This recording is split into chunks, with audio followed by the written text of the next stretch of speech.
The rain had been falling over Memphis since sunrise, not the kind of storm that frightened people, but the slow, stubborn rain that wrapped the city in gray and made every street shine beneath the streetlights long before evening. Water trickled down brick walls, gathered in potholes, and drummed softly against the stained glass windows of the little community church on Jefferson Avenue. Inside the basement, the smell of old wood, coffee, and polished guitars filled the air. Every Thursday afternoon, people gathered there for free guitar lessons. Some came because they dreamed of becoming musicians. Others simply wanted to escape loneliness for a few hours. The class had become something of a neighborhood tradition. Teenagers sat beside retired factory workers. Young mothers learned simple hymns while veterans quietly practiced old country melodies. Nobody cared how talented you were, you simply played. And if you made mistakes, you laughed, started over, and tried again. At least that was usually how things went. At the front of the room stood Margaret Collins. She was 46 years old, with chestnut hair pinned neatly behind her ears and reading glasses that constantly slipped down the bridge of her nose. To everyone in the neighborhood, she wasn't just Miss Collins, she was the guitar teacher. She had spent 23 years teaching music. She believed one sentence more than anything else. Talent opens the first door. Character opens every door after that. She repeated it almost every lesson. Her students could practically say it with her. On this rainy Thursday, nearly 15 people occupied the folding chairs arranged in a wide semicircle.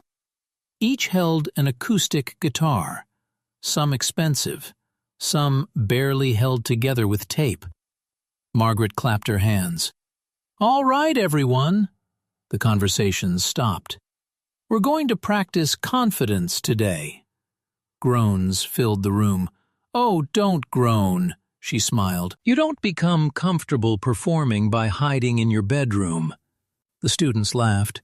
She pointed toward a skinny teenage boy. "Daniel!" His eyes widened. "No. Yes." He slowly stood. "I'll mess up." "You probably will."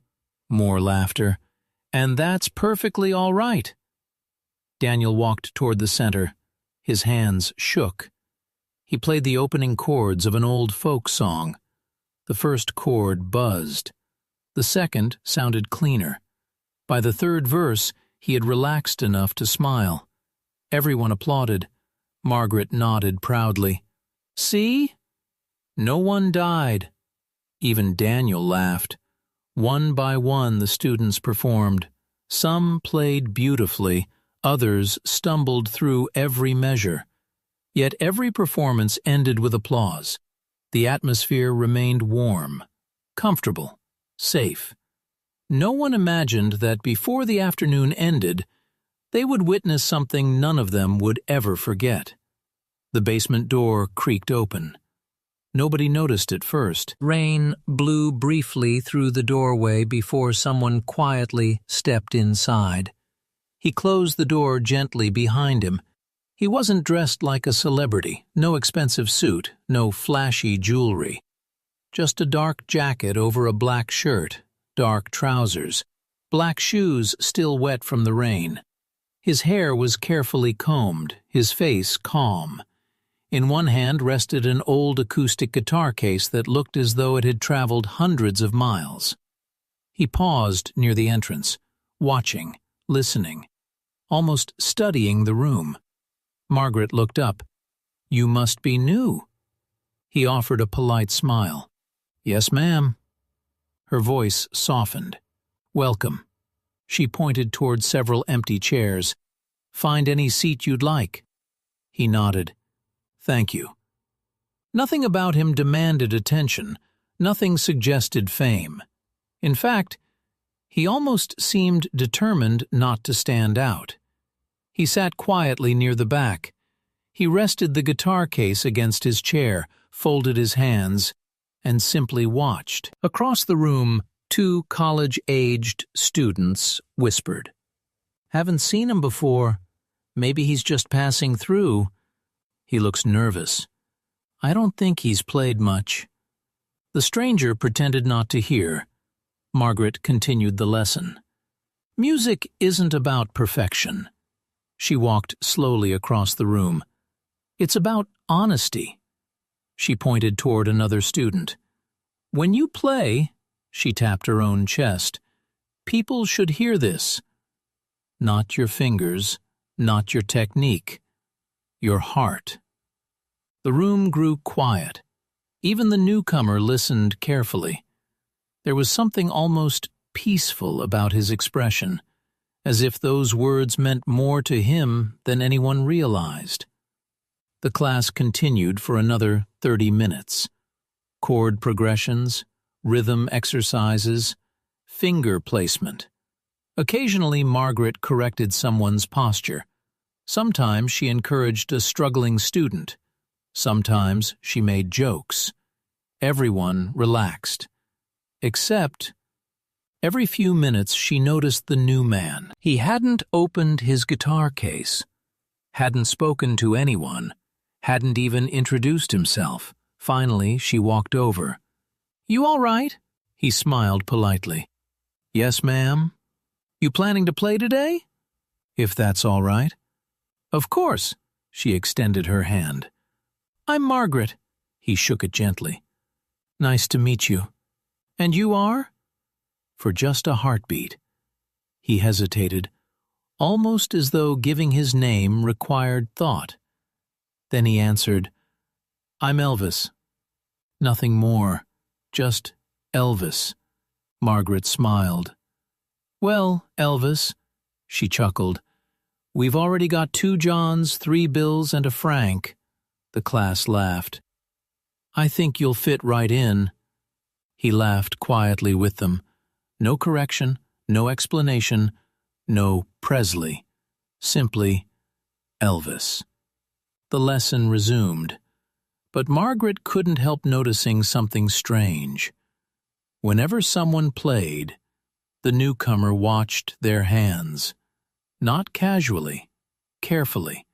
His eyes followed every movement across the fretboard, almost like he was studying not their mistakes, but their feelings.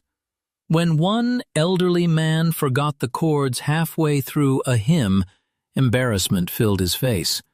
Before Margaret could encourage him, the newcomer quietly began clapping. Just once, then twice. Soon the entire room joined him. The old man smiled again. Margaret noticed. Interesting. That small gesture had changed everything.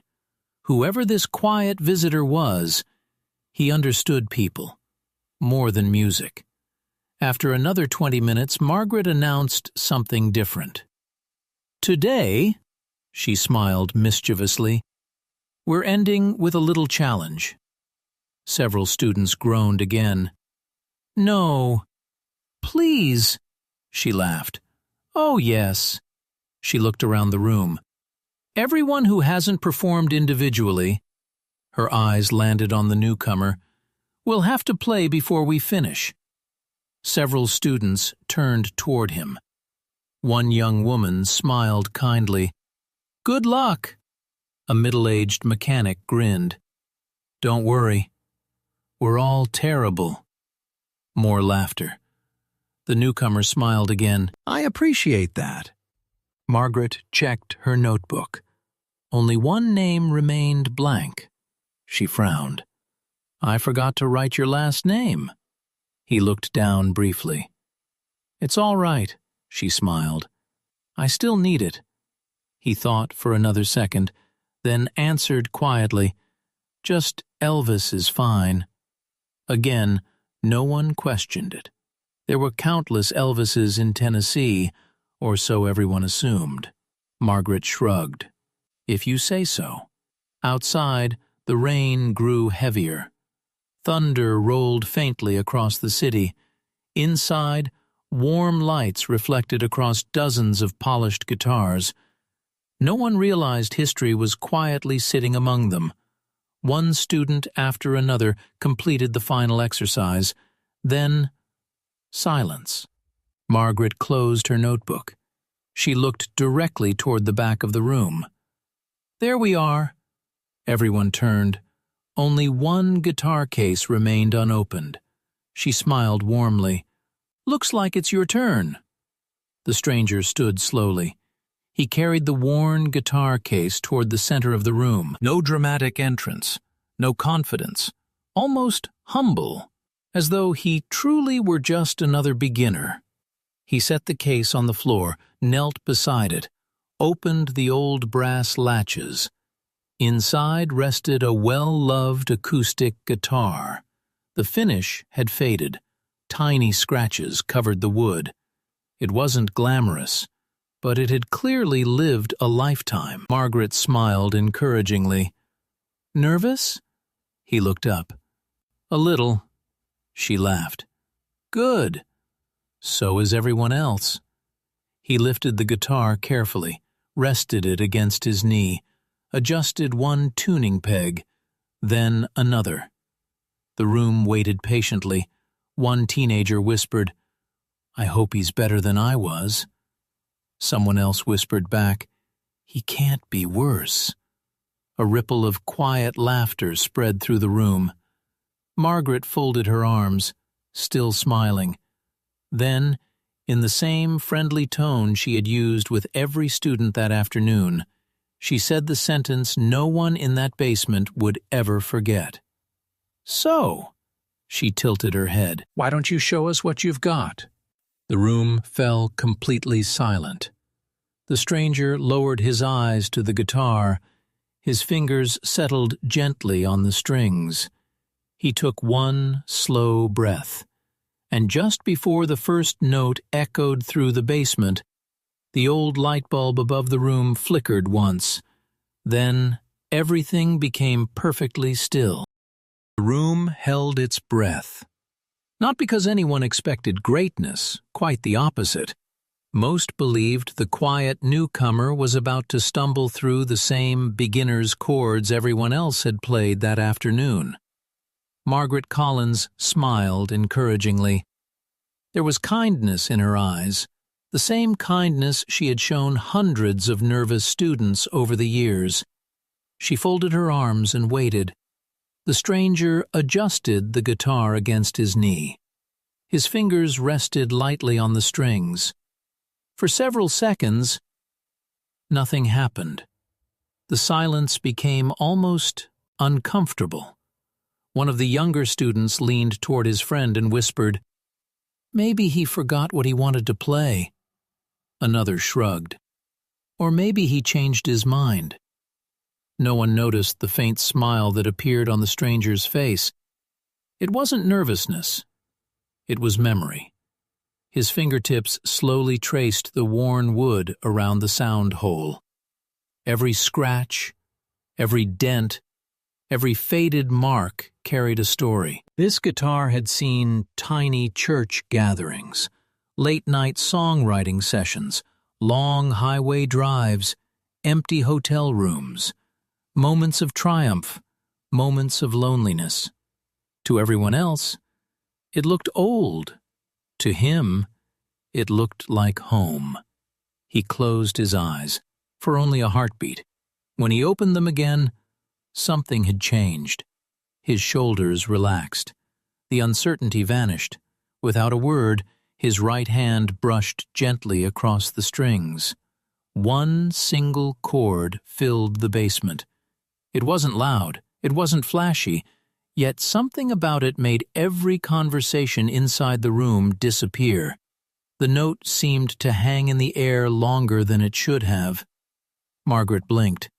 That wasn't beginner's luck. There was confidence hidden inside that chord. Not practiced confidence, lived confidence. The stranger played another, then another. Simple, beautiful. Each chord flowed naturally into the next.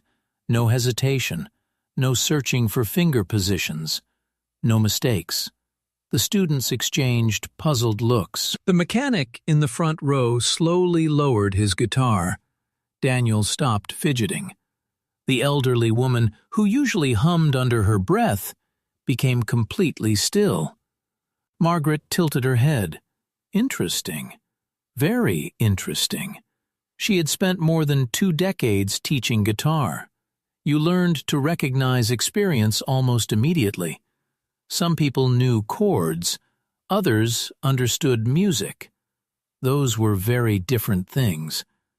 Whoever this quiet man was, he belonged to the second group. The melody grew stronger, not faster, not more complicated, simply warmer. It wrapped around the room like a familiar blanket on a cold evening. Nobody moved. Nobody coughed. Even the rain outside suddenly seemed quieter. The stranger finally began to sing. His voice entered softly, almost like a whisper. Low, rich, gentle. It wasn't the volume that captured everyone's attention, it was the emotion. Every word sounded as though it had been lived before it had been sung. Margaret felt goosebumps rise along her arms. She didn't recognize the song immediately. It sounded like an old gospel melody mixed with blues. Every phrase carried pain, hope, faith, longing, and something impossible to explain. It wasn't perfect. It was human. That made it unforgettable. A young nurse sitting near the back pressed her hand against her chest. "I've never—" She stopped speaking. She couldn't finish the sentence. The mechanic quietly whispered, "Listen to that control." Daniel stared without blinking. "I thought beginners shook." The old woman beside him answered without taking her eyes off the performer, "That's no beginner." Margaret still said nothing. She couldn't. Her teacher's instincts had disappeared. Now she was simply a listener. The stranger continued singing. His eyes remained fixed on the guitar, not on the audience, not on the teacher, as if the music itself deserved every ounce of his attention. His thumb moved effortlessly across the bass strings. His fingers danced through delicate patterns that most professionals struggled to master. Yet none of it looked difficult. It looked natural, like breathing. The room slowly transformed. People who had arrived carrying stress from work forgot about work. The mother worried about paying bills, forgot about money. The teenager, terrified of embarrassing himself, forgot everyone else existed. For those few minutes, there was only the song. Margaret felt something she hadn't experienced in years. She wasn't analyzing technique anymore. She wasn't thinking about chord transitions. She wasn't evaluating posture. She simply listened. And somewhere deep inside, she remembered why she had fallen in love with music when she was 8 years old. Not because of perfection, because music had the strange ability to tell the truth without speaking. The stranger reached the chorus. His voice rose, not dramatically, not to impress anyone. It simply opened, like sunlight breaking through storm clouds. The basement seemed too small to contain it. Daniel looked around in disbelief. Is it just me? Or does it sound like there's a whole choir singing? Nobody answered, because everyone felt exactly the same thing. One voice. Yet somehow, it filled every corner. When the final chorus arrived, the stranger leaned back slightly, closed his eyes once more, and delivered one final phrase. No tricks, no impossible high notes, only honesty. The last chord echoed softly across the room. Then, silence. Complete silence. Not the awkward silence that followed bad performances. The kind of silence people protected because they didn't want the moment to end. 10 seconds passed. 20. Nobody moved. Margaret looked around. Several students had tears in their eyes. The nurse quietly wiped her cheek. The elderly woman held her guitar tightly against her chest. Even the mechanic looked away, pretending to examine the floor. The stranger gently rested his hand across the strings, letting the final vibration disappear. He looked almost embarrassed by the silence. Quietly he asked, "I'm sorry. Was that all right?" The question broke the spell. Margaret blinked. She realized she had forgotten to breathe. Slowly, she stood, not to teach, not to correct, simply because her legs refused to remain seated. She looked directly at the quiet performer. "What?" She paused. "What was that song?" He smiled faintly. "My mother used to sing something similar. I changed a few things." Margaret nodded. "You wrote part of it?" "A little." The room erupted into murmurs. "You wrote that? Incredible! I've never heard anything like it."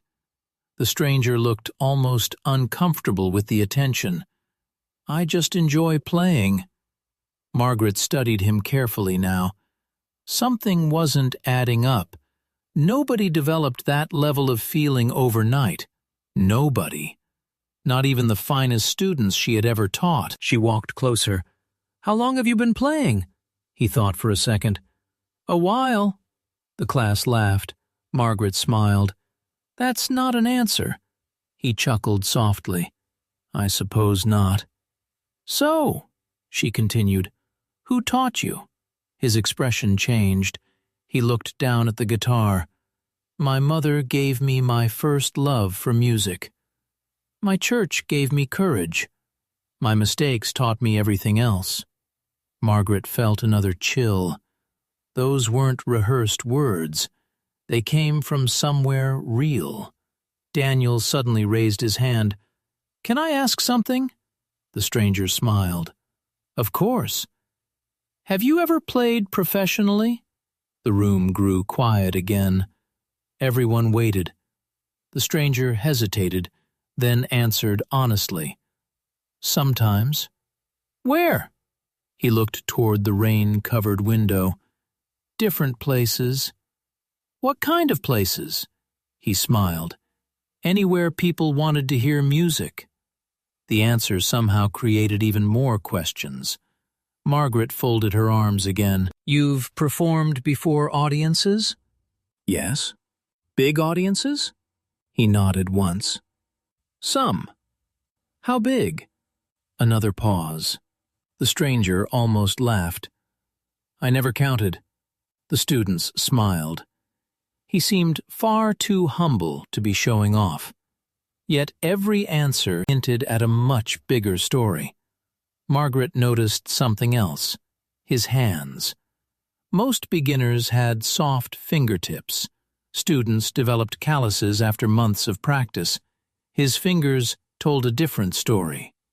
Years, thousands of hours, endless performances.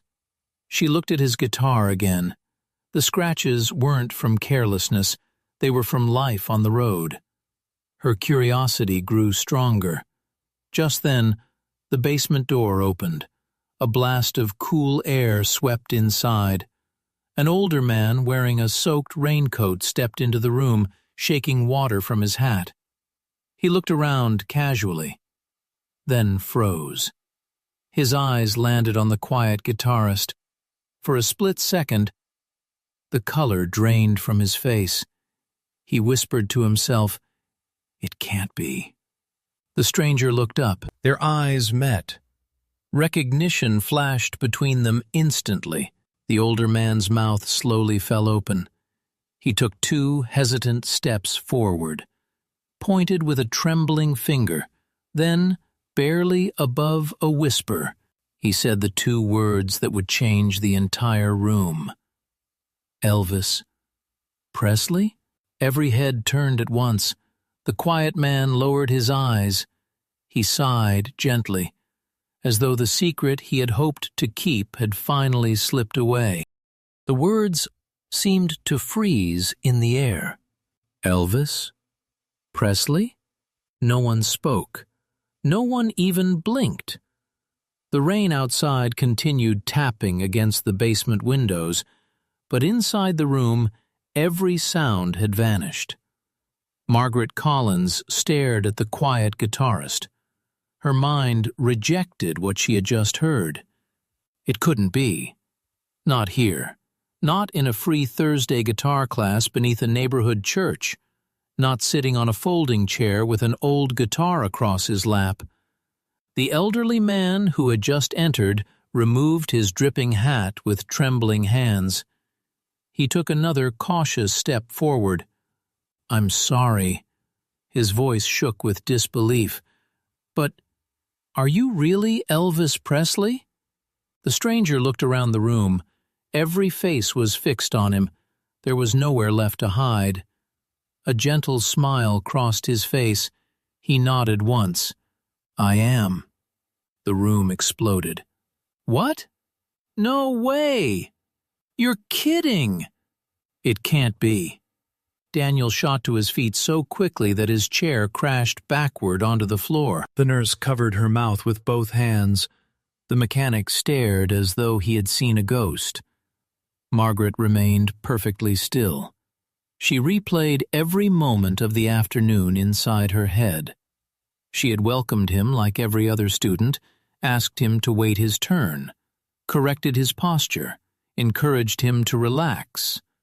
Then, she had smiled and said, "Why don't you show us what you've got?" Heat rushed into her cheeks. She wanted the floor to open beneath her. "Oh," she whispered, "oh my goodness."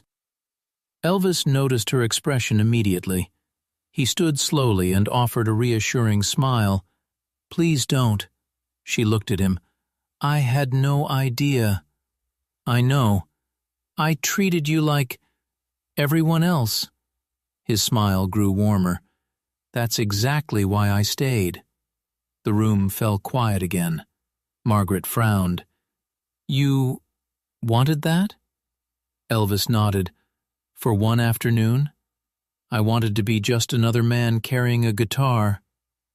His words settled gently over the room.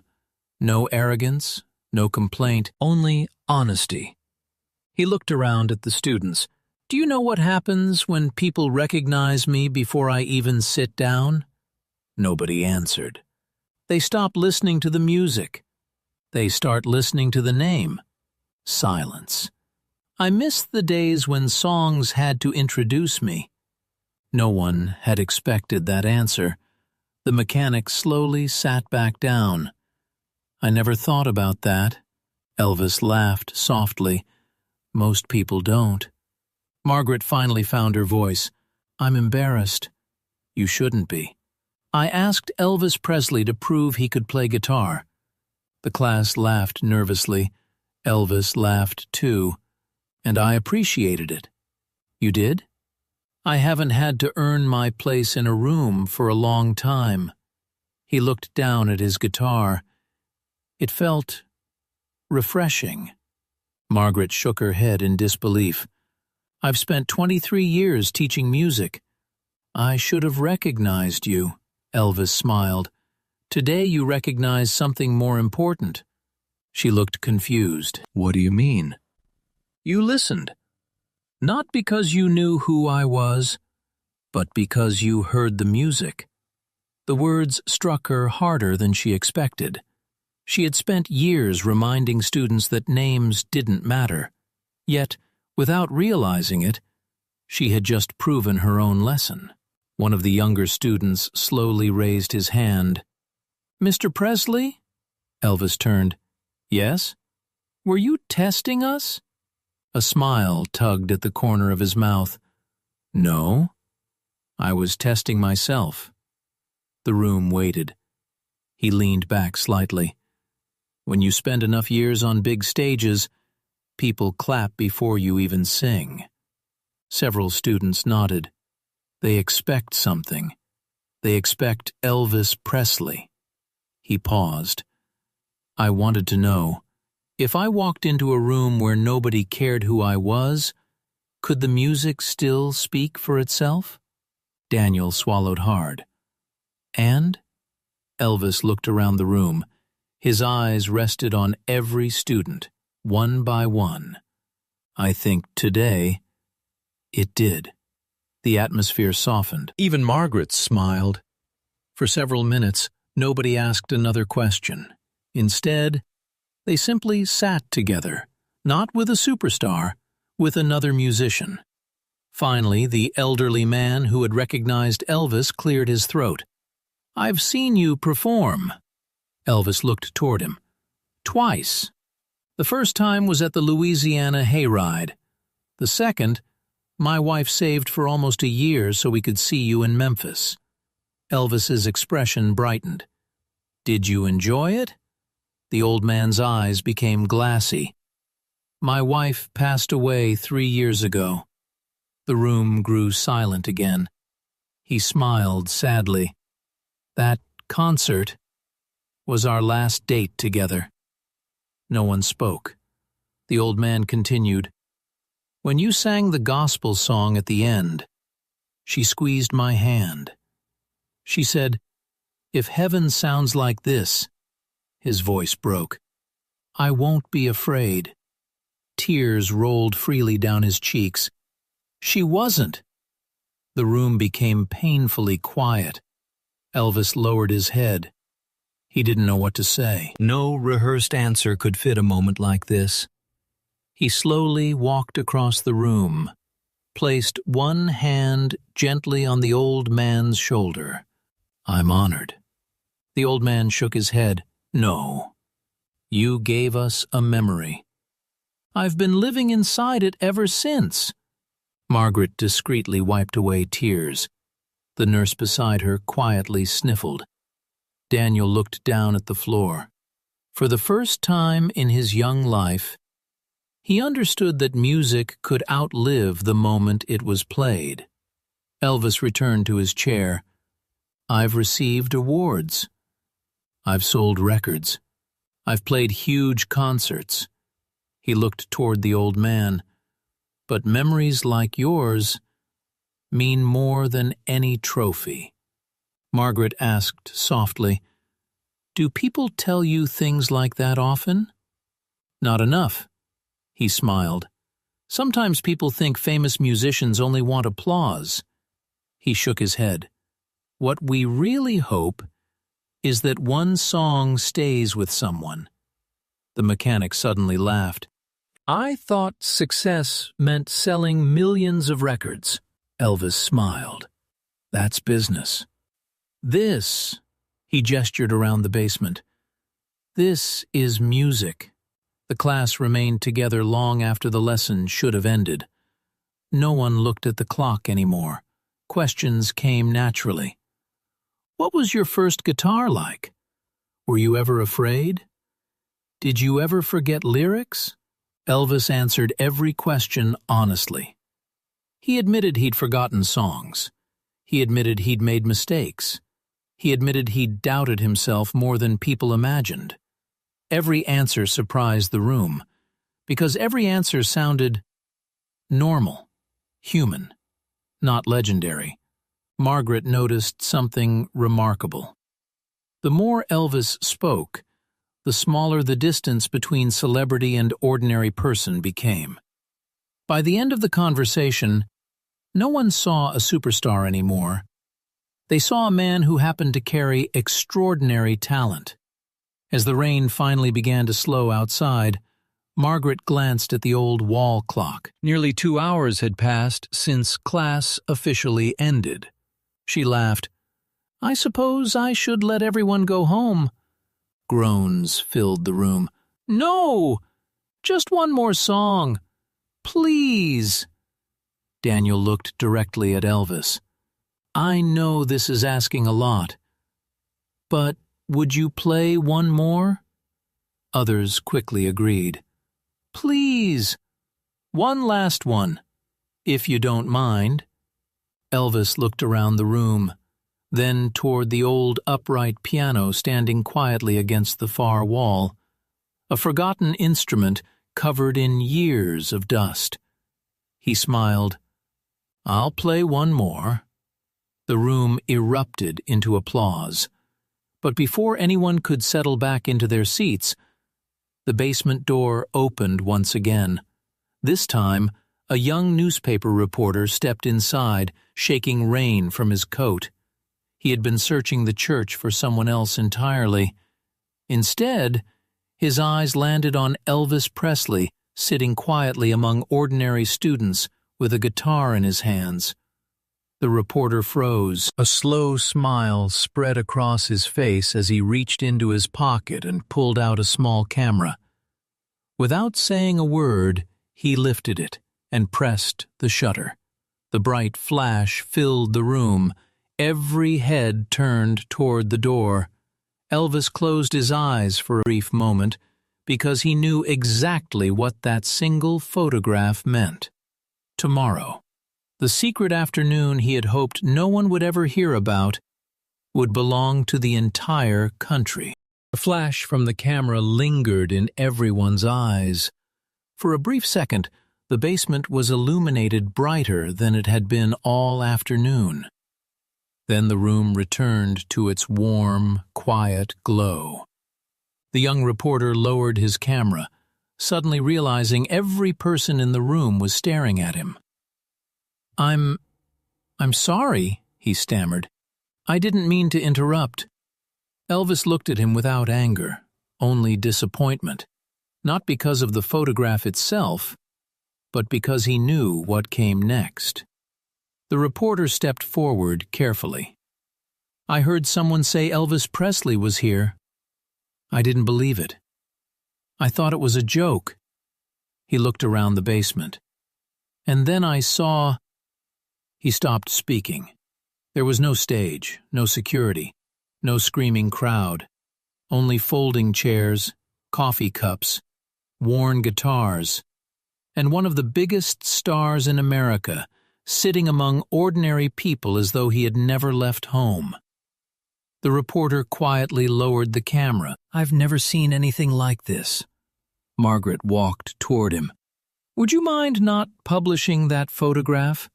The young man looked surprised. Why?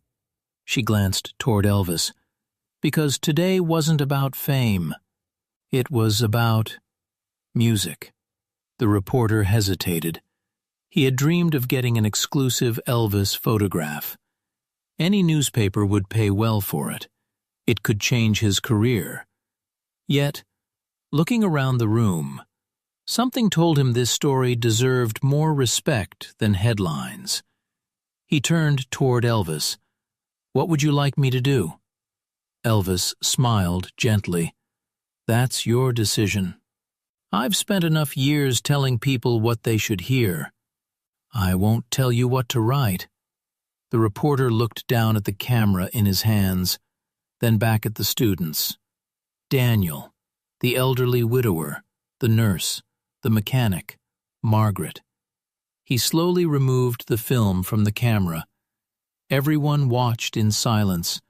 Without saying another word, he opened the back of the camera, pulled the film free, folded it carefully, then placed it into Elvis's hand. There. The room fell silent.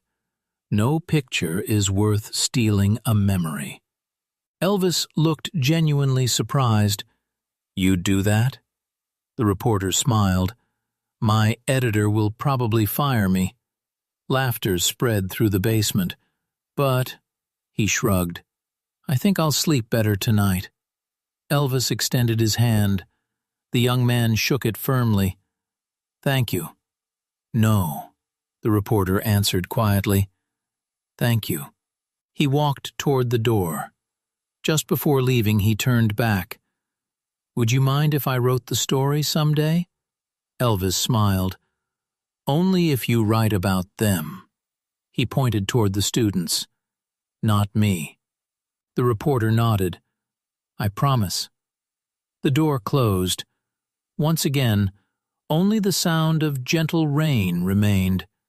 Margaret looked at Elvis. You really don't like attention, do you? He laughed softly. I enjoy performing. I've never enjoyed being watched.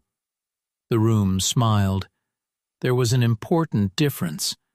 Daniel finally spoke. I always thought famous people wanted everyone looking at them.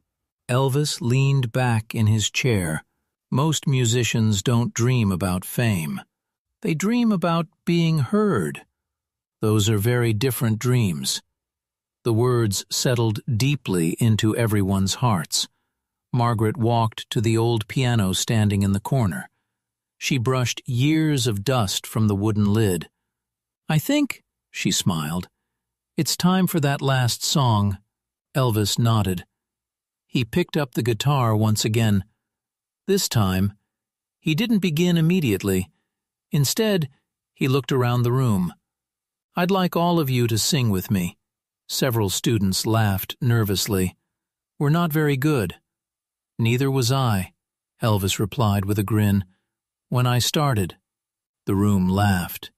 Even Margaret. He strummed the opening chords of an old gospel hymn that nearly everyone knew. At first, only Margaret joined him, then the elderly widower, then the nurse. Daniel entered quietly, uncertain of his voice. Soon, every person in the basement was singing. Nobody cared who sounded beautiful. Nobody worried about mistakes. Nobody tried to impress anyone. For the first time that afternoon, there was no teacher, no celebrity, no beginners, only people sharing music. The old basement seemed transformed. The walls echoed with imperfect harmony. The bare light bulb hanging from the ceiling swayed gently. Outside, the rain finally stopped. Golden evening sunlight slipped through the basement windows, painting long beams of light across the wooden floor. The final chorus grew stronger, not because anyone sang louder, but because everyone sang together. When the last note faded away, silence returned once more. This time, it wasn't emotional, it was peaceful. Margaret looked around the room. I've taught thousands of lessons, she smiled through tears, but today, I learned one. Elvis tilted his head. What did you learn? She looked directly at him. I've spent years teaching people how to play guitars. She paused. You reminded me that the instrument was never the point. The person holding it was. Elvis nodded slowly. I couldn't agree more. Daniel stepped forward. He held his inexpensive guitar awkwardly. Mr. Presley, Elvis interrupted gently. Just Elvis. Daniel smiled. Just Elvis. I almost quit playing last week. The room turned toward him. I thought I'd never be good enough. He swallowed. But today, I realized something. What? Elvis asked. Daniel looked down at his guitar. I don't have to sound like someone else. I just have to sound like me. Elvis's smile grew wider than anyone had seen all afternoon.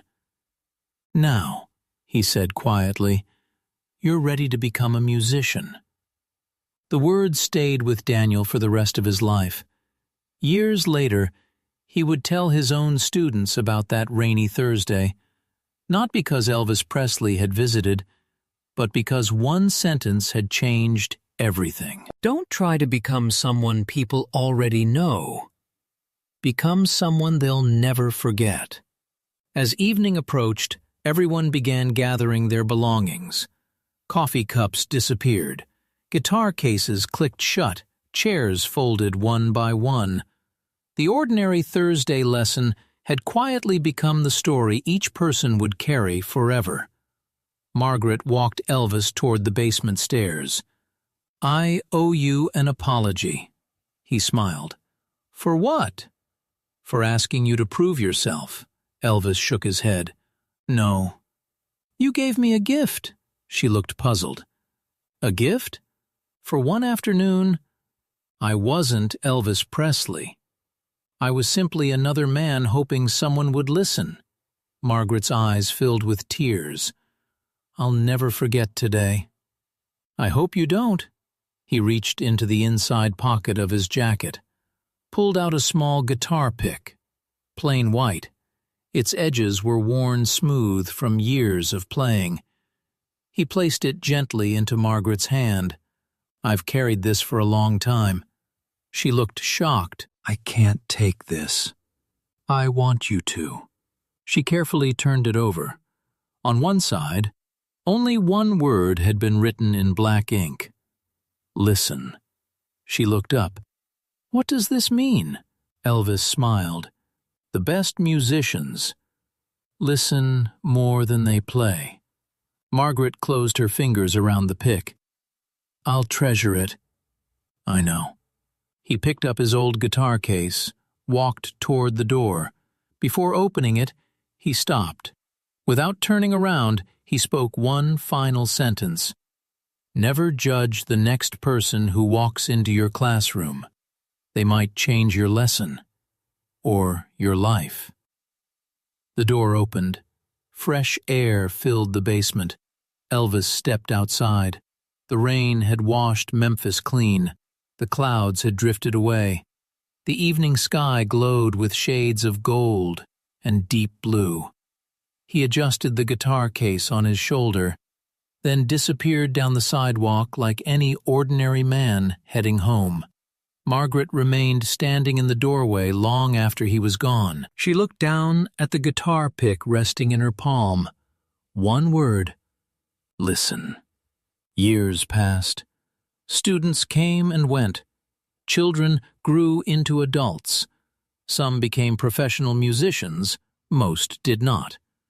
But every Thursday, before the first guitar was tuned, Margaret would hold up an old white guitar pick and tell a story.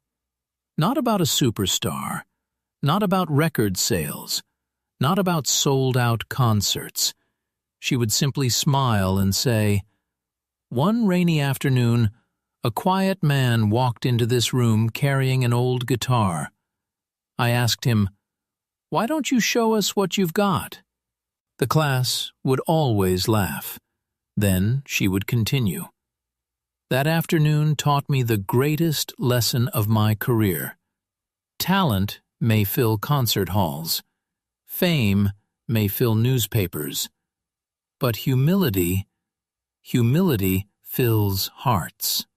And somewhere beyond the applause, beyond the headlines, beyond the legend of Elvis Presley, that quiet afternoon in a church basement remained exactly what he had hoped it would be. Not a story about a celebrity, but a story about music, and the extraordinary power of treating every stranger with the same kindness, because you never know who they are or how deeply they might change your life.